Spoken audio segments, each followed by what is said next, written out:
Hello, I'm Deborah Epstein, and welcome to Life is Art Conscious Creativity Summit Season 2. Harness your power, unleash your creativity, and embody your dream life. Today's guest is Joyce Lely. Joyce is an artist, shamanic, creative, guide, teacher, mentor for multi-passionate women. She helps them focus and finally bring their dream life into the world. Born in the Netherlands, she moved to the opposite side of the globe to New Zealand and has been living there for about half her life now. She had a big awakening moment after losing almost all in the 2010-2011 earthquakes in Christchurch. That made her decide to follow her heart and soul and use her personal magic and medicine every single day. I have a thing for wings because they make you fly, and I dreamt of flying ever since I was a little girl. I'm also an angel lover, a dreamer, and a white witchy alchemist, says Joyce. And here she is, my friend, Joyce. How are you today? Thanks for joining us. I am really good, thank you. I'm so happy to be here, and hello everybody. Yeah, that was a lovely description of my bio. A lot of these things are little quotes that people have called me, you know. I mean, they're not all the things, all the titles that I would give myself, but yeah, you know, because I'm still finding out who I am. I think we all are. Yeah, I was gonna say, like, isn't that the journey, right? The Yeah. continual unfolding. And Mm. yeah, talk a little bit, because you're moving into something. I don't think it's new, but it's something that you're allowing to kind of fully express through you. If you want to share a little bit Yeah. about that. I don't think that there is a lot of new stuff in the world. It's just what do we allow in our lives. And as I move through on my personal adventure, I come across a lot of things that surprise me, and you know, that are little awakening moments here and there. And I'm sure that a lot of people can you know, feel those things as well.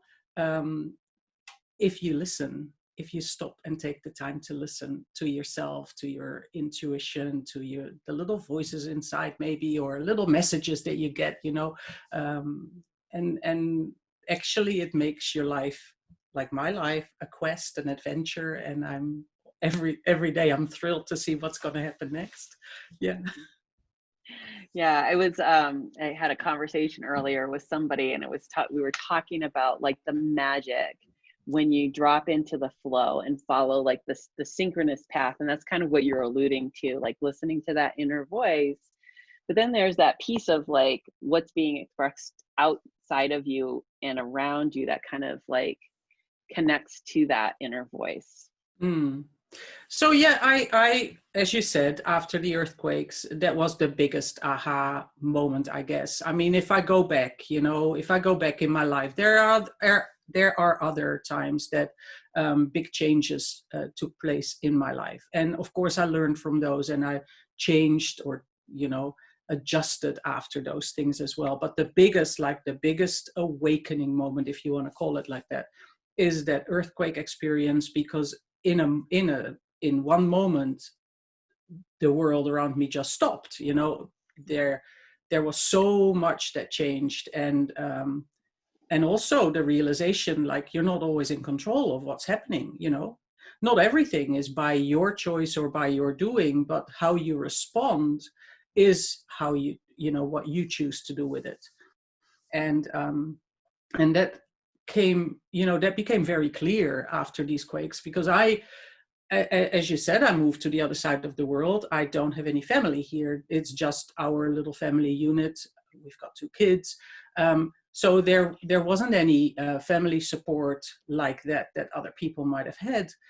And other women around me started asking me, how come you stay so calm and collected while everything around us is crumbling down, and you lost so much? And, you know, I still have my sisters and my parents here, and no, you have nobody that can help you or support you, and you are calmer than I am. You know, they started asking me these things. How do you do that? What do you do that is so different? How come you manage to have that inner peace with things, you know? And I started thinking, like, what am I doing? What am I actually doing? I never really looked at it like that, because it came natural to me. A lot of the things came intuitively.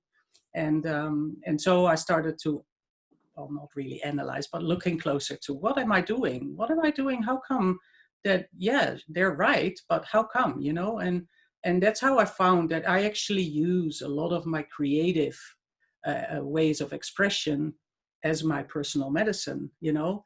And so I wasn't struggling in the same ways they were.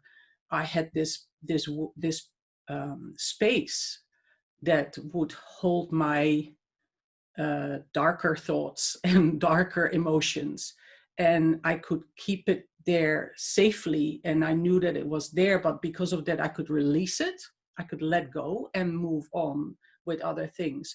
Because of course, I mean, even though you like to go in with the flow and stuff, there are still things that you need to do, like real life things need to be done, you know. Mm-hmm. And but because I could unburden myself really through my creativity and art, I was able to create open space for me to move forward.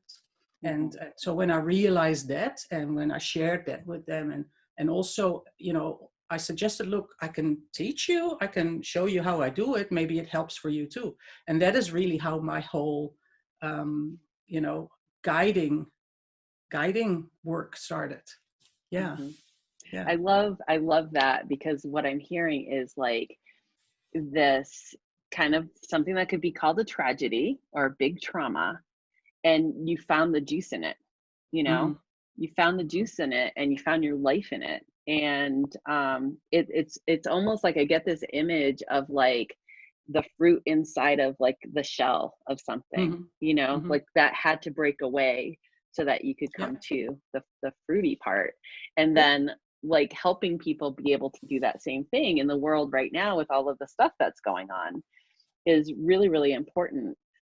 So can you kind of guide us a little bit through, I don't know, not a process yet, because we are going to do something a little bit later, but Yeah. maybe just a way of changing a mindset, or maybe something that you do of looking at like this situation that we're all in with the Mm-hmm. lockdown and that kind of chaos. And here in the States, we've got fires and elections and, you know, rioting, you know, and rightly so, with all of the oppression that's been in the with the races and stuff like that. And yeah, can you kind of speak into that, like where people can maybe look to find their juice or their fruit in this time? Yeah. So the first thing really is to allow yourself to take a moment. And that is something that a lot of people don't do. Like, I know I've been in these hamster wheels, you know, and I'm you know, I'm easily tempted to run in the hamster wheel, you know, because I'm brought up that way. So it's the thing, right? We were brought up in a certain way that you have this habit to do certain things in a certain way, and otherwise it might be seen as lazy, or you know, you're not contributing enough. But especially creative people, because a lot of creative people are quite sensitive. They're you know, they've got good hearts and souls in general, you know, and we need nurturing. And I think that's also women, you know, there's a whole complex situation together. But so take a moment to really listen and look at yourself, you know, and really feel into what is it you want, and what is it you want out of life, and what is important. And, you know, are you actually doing the things that fit that? Because as I said, you know, when you're in that kind of hamster wheel rat race kind of life, a lot of the times those are the things you forget to do. Look at yourself properly, you know, look at yourself and listen to yourself, and look yourself in the eyes, like you would a lover. Like when you're newly falling in love, you know, it's like, oh, everybody's just gazing in each other's eyes and getting to know, because the eyes are the windows to the soul. But do you ever do that to yourself, especially as you grow older and older, you know? Those are the things like, oh yeah, it's right, yeah, my hair is good, okay, next thing, you know. But take that moment to really look yourself in the eyes, and ask yourself questions. You know, ask yourself questions. It's as if you were on a first date with yourself. You know, get to know yourself, get to know your values, get to reacquaint yourself with what is important in your life. And because with that comes a confidence, because if you have clarity like that, like, oh yeah, I really, really appreciate that in people. So I want to be that, you know, myself.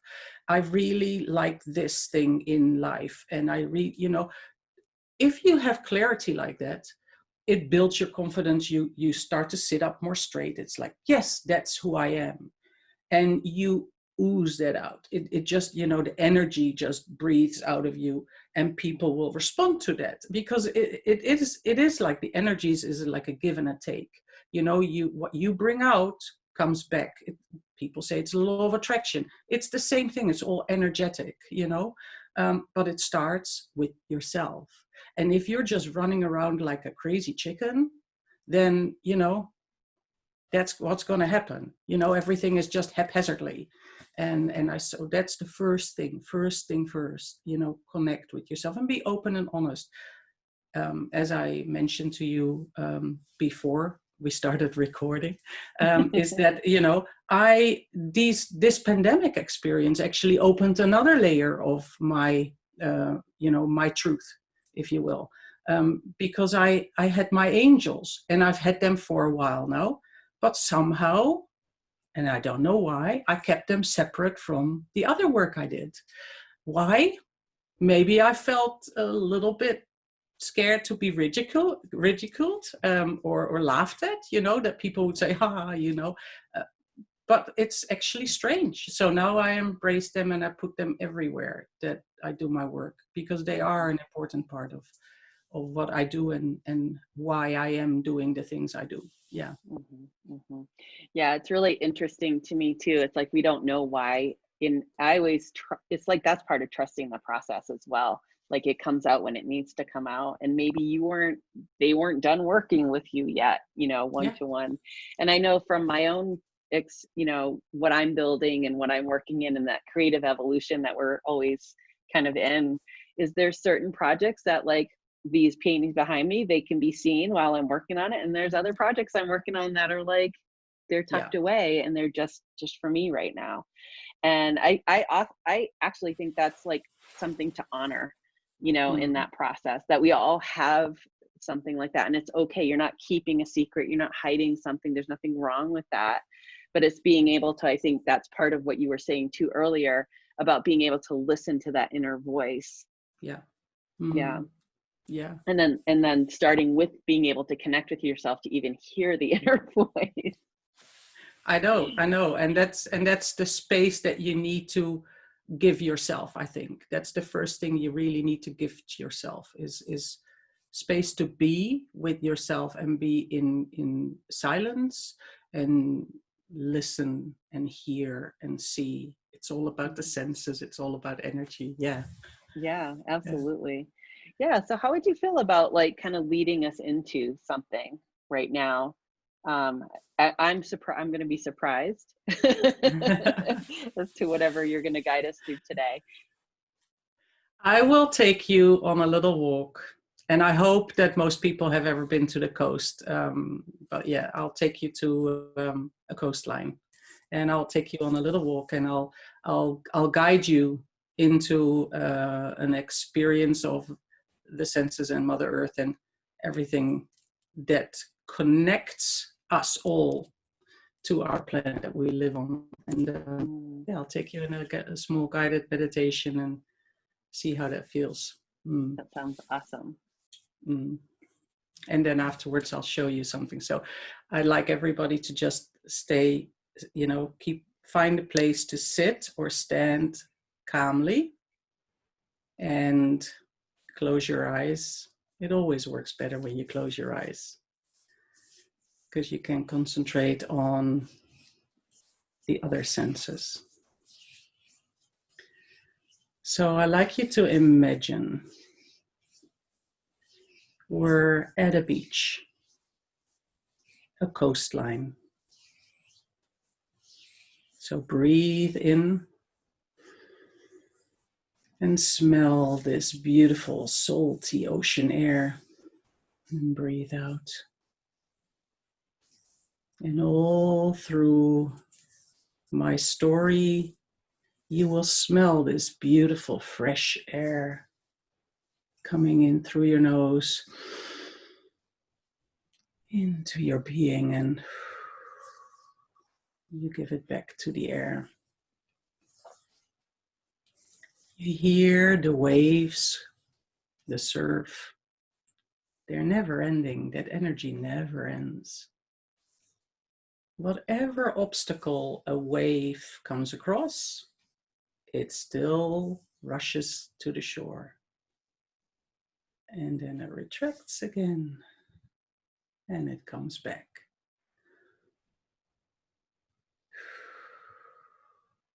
And we're walking barefoot on the sand. You feel the sand underneath your feet, and you wiggle your toes. You feel that sand, that dampness. It's nice and cool. It's the end of the afternoon, and the sun is about to set. And you're really conscious of all the things around you. And we start to walk in silence along the shoreline. And we look at the things in front of our feet. There are some beautiful shells, little bits of seaweed, and you see some driftwood on the beach as well.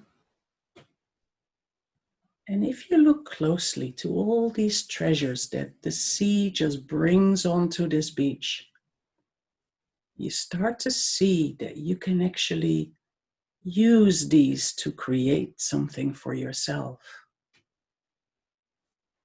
You can create a little altar with some beautiful shells.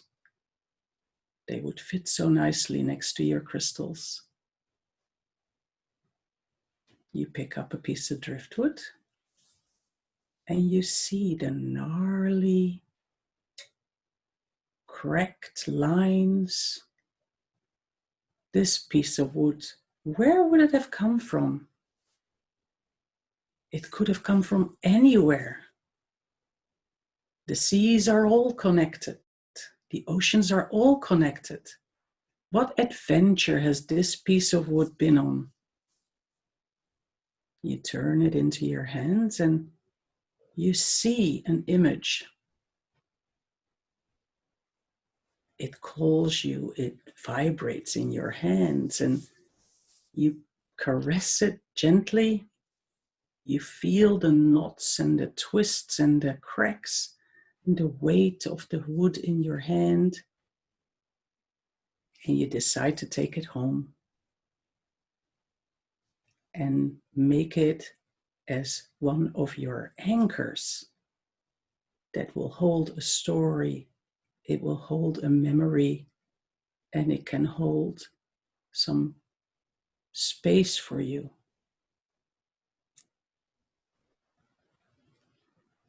After about half an hour of walking, we gather our treasures and sit on a big log and watch the sun set on the horizon. This is just the start of an adventure. Now you can open your eyes again. That was really beautiful. Thank you.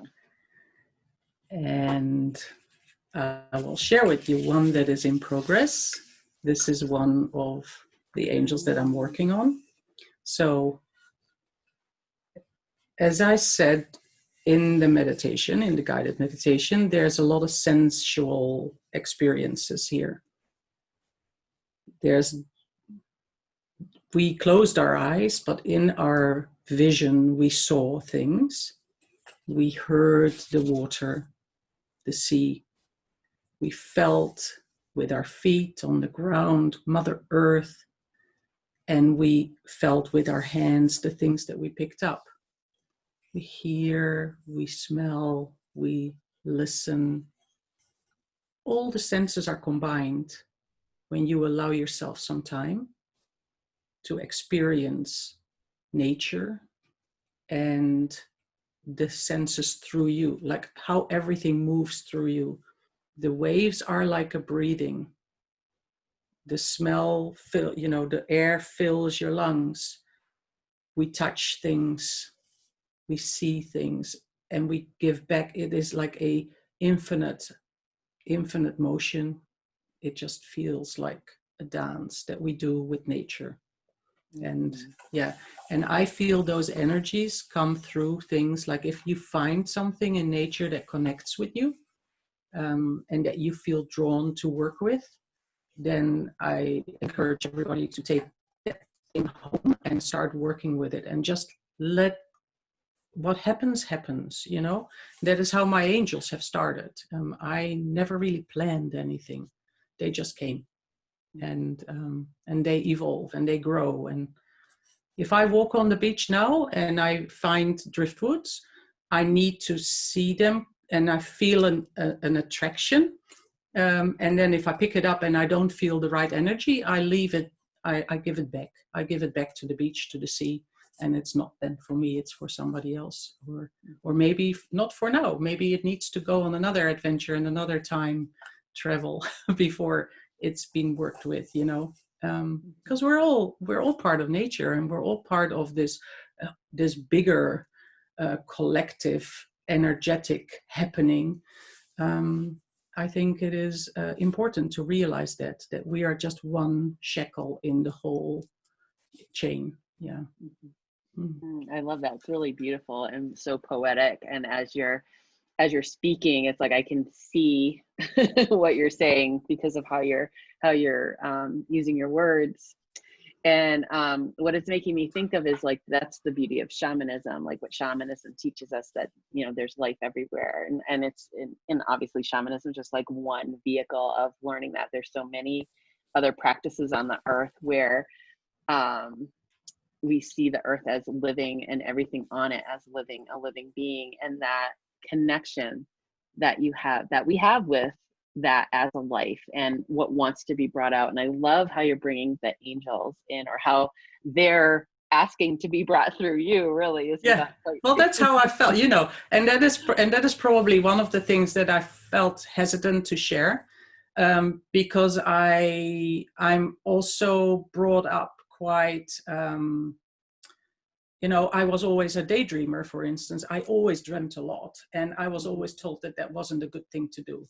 Yeah. So, come back to earth, put your feet on the ground, be realistic and all that, do normal, behave in a normal way. And so my dreaming has always been pushed aside as being, not really first choice.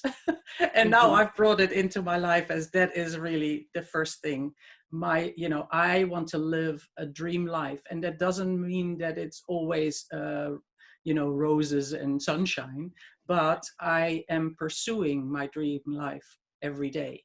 And by doing that, as I said earlier, I feel like I'm on an adventure every day. It's exciting, and it is, it's alive. Yeah. And that's the whole idea of life as art and creating and embodying your dream life. It's like, I think too, and I love what you're saying here about this too, because you're like the literal living in the dream, that life is the dream. And it's also where the art happens and expression as art. But then I want you to kind of speak into like if you can, how our perception of dream life, like what that looks like from the material world standpoint, because I think a lot of people get the confusion, like especially in the title of the summit is embody your dream life. And we lack, I think, the words and or our meanings of words kind of get misconstrued in that. And like what you're saying is really nailing what I meant by embody the dream life.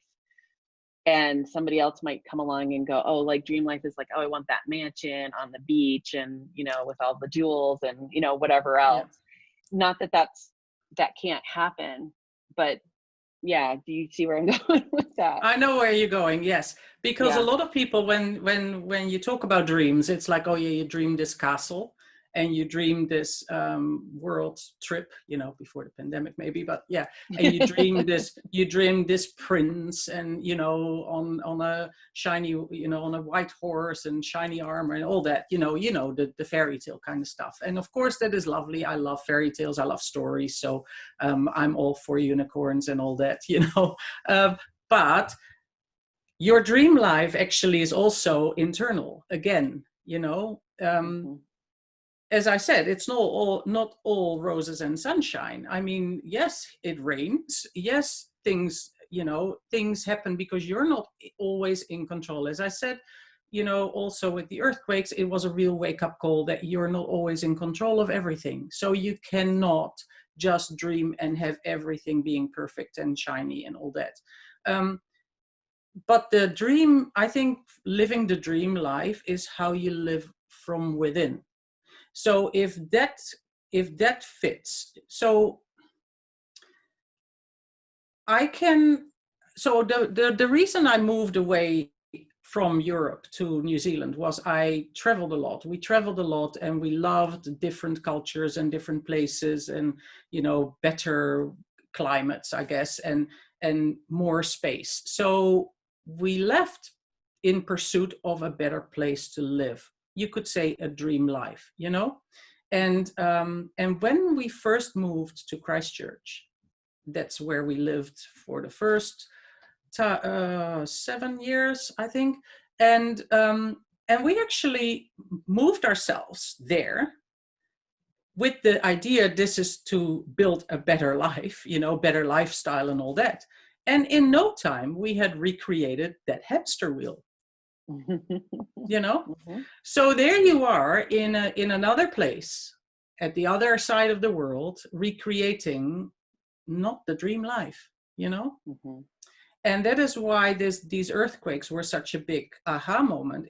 I realized that's what I had been doing, basically started rushing around and being like overworked again. And that was not the reason why we came. So sometimes you need to let go of the material things first to come to the place where you can start living the dream life. And that is a lot of inward, internal work, going within, going inwards.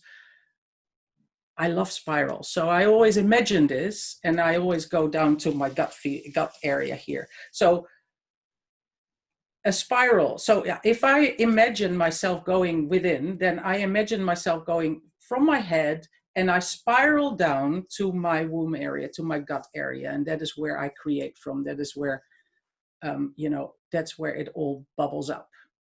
I guess it's normal because that's where our womb is. And that's the feeling that a lot of people will point to when you talk about this expansion and growth and creation. So I imagine spiraling down to that point. And from there, I can spiral out and share, So it's like Mm. I go within and then I spiral out, and I love wings. I love, I love the feeling of, I have a thing with the ocean as well. I feel like maybe an albatross is important for me, an albatross, because an albatross will soar the skies over the ocean without stopping and just gently just goes, has big wings. So I always feel like that. Once a week, I go to my mountain. There's a mountain here. It's an old volcano. It's at the coast. And I go there once a week to walk up, down, and around that mountain. The locals say that it's a he. For me, it's always been a she. Mhm. And it's strange. I don't know. I feel a real strong connection to that mountain. And so I love that. And when I get to the top, I see over the Pacific Ocean. I can see 380 view, and I always feel like opening my wings. And it's like an imaginary place where I could just fly. and it's infinite, and that really fills me to the brim. It really, that makes me feel really, really good always. And I go there with bad weather, with nice weather, it doesn't really matter. Been there different times of the day, it's just a real inspirational place for me. It's a muse, and also that, and in the Maori, the local Maori legends, there's a whole story about this mountain. As I said, then it's a he, which is strange. And I had a talk with a Maori elder here, and I said, look, I don't know why, but for me it's a she. And then it was like, that's okay, because they are seen as gods and important spirits, and so that's okay. If I perceive it as a she, that's fine, that's allowed. And I love that is possible. So I always want you to remember that every experience is a personal thing as well. If I say I feel it in a certain way, doesn't mean that that's the only way. If you perceive it in a different way, but it fills you as well, then that's totally fine, But I always feel like I'm a guide. I can show you how it feels for me and how it works for me. And then you take from those experiences and you weave together your magic carpet, Yeah. Yeah, that is so important that you're sharing that, because I think a lot of times too, when we're getting taught by someone or following someone, in the beginning, I think we do kind of copy or monkey see, monkey do, and that's how we learn.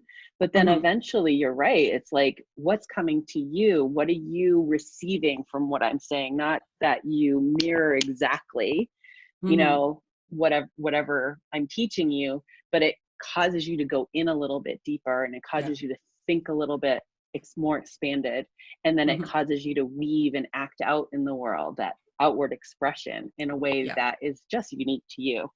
And I love that, how you're sensitive to what the mountain is sharing with you. And even though you have the doubt from the stories and stuff, that like, you're like, no, like, that's how I'm picking it up. And then you get that confirmation from, and sometimes we do need that permission that it's okay that we're picking it up that way, and to trust it. Well, that's the thing, that trust and that being okay with that. It's I struggled with it in the beginning as well, and that's because you always look to others for validation, and am I doing it right? Because that's also how we grow up. It's like, am I doing this right? Is this the right way?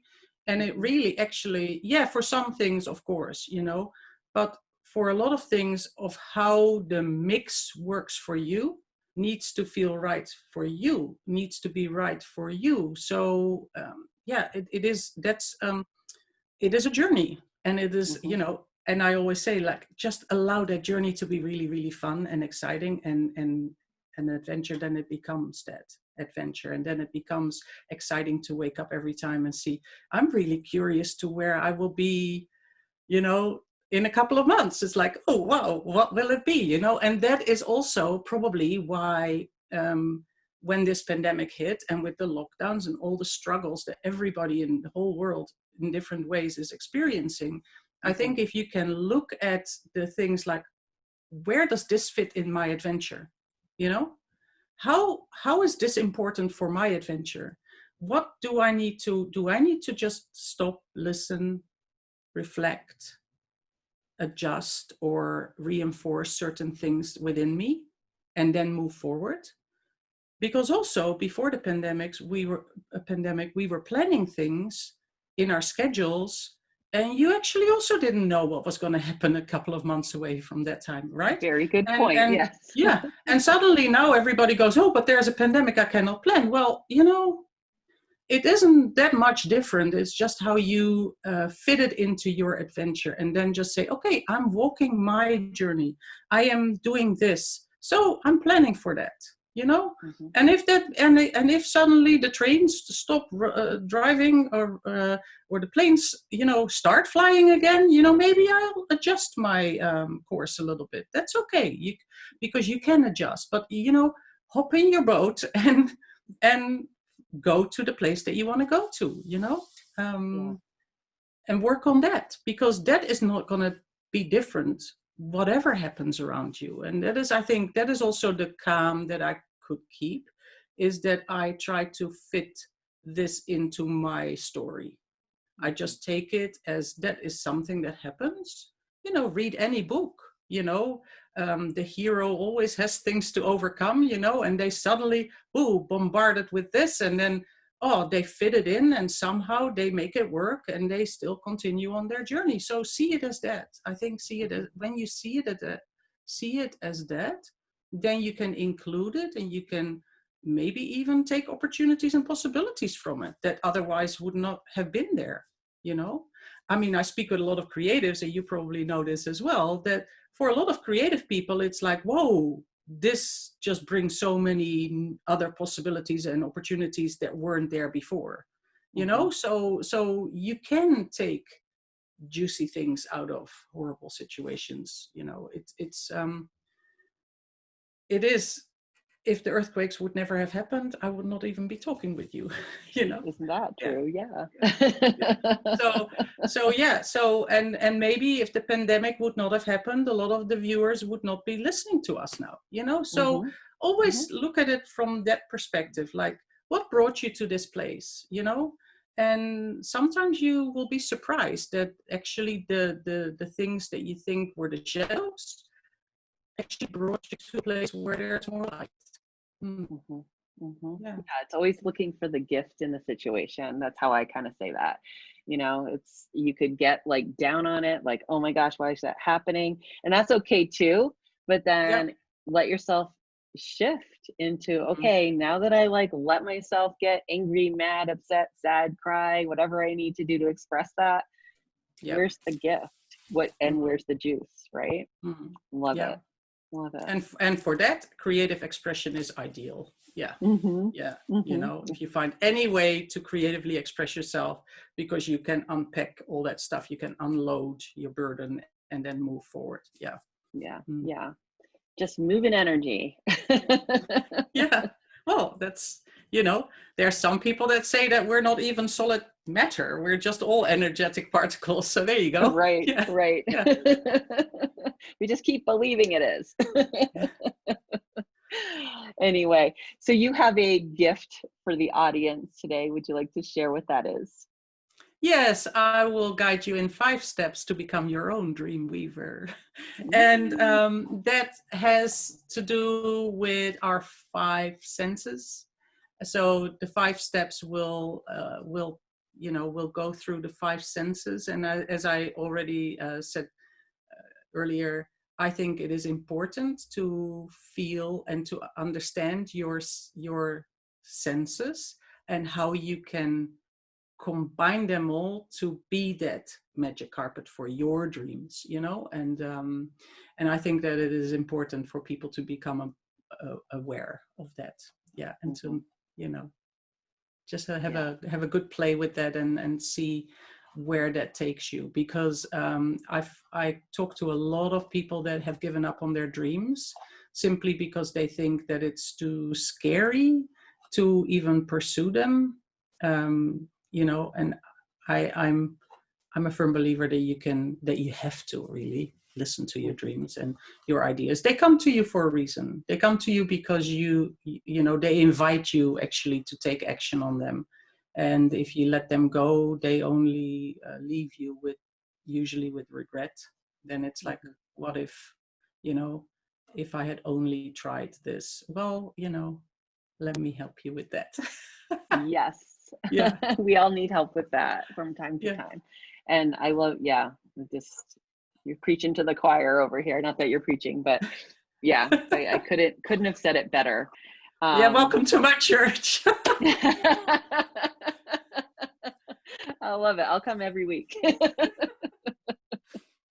All right. Well, thank you, Joyce, so much for sharing your wisdom, your angels, your alchemy, magic, and way of living with us. It was really beautiful to be guided into that meditation by you, and really appreciate you for showing up today. Well, I hope it did something to you, for you, and that you can perhaps, go back and relive that and try and incorporate some of that in your life as well. Yeah, thank you, Deborah. Thank you so much for having me. It's been a joy. Yeah, and the audience. Yeah, I thank you for listening, for being here with us, and you know, maybe you have your ideas. That's cool. I love to help anybody that feels that they need to have a bit of magic. Yeah. Yes, awesome.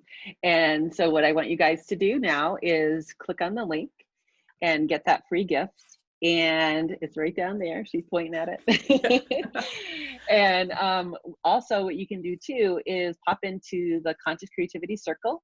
If you have any questions for Joyce, you can tag her there or send her an email, because I think her information is going to be on this page Should be. And it's where not this difficult video to is find finished. me. Yeah, Yeah. and I know she'd be happy to guide you or talk with you. And I hope that you guys are all enjoying this amazing summit so far. And thank you for joining us thus far. And we will see you next time on the Life is Art Summit. Bye for now.